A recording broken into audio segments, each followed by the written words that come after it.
Gününüz xeyirli olsun değerli izləyicilər. 10 Mart 2025-ci il vacib bir xəbəri diqqətinizə çatdıracağım. Xəbəri çatdırmazdan öncə sizdən xahiş edirəm. Bax, burada üstə gəl işarəsi var. Ora bir dəfə vurmaqla bizi takip edirsiniz. Bizim xəbərlərimizdən anında xəbərdar olursunuz. Xəbərə diqqət yetirək.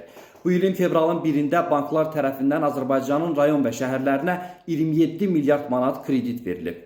Statinko xəbər verir ki, bu barədə Azərbaycan Mərkəzi Bankı məlumat yayıb.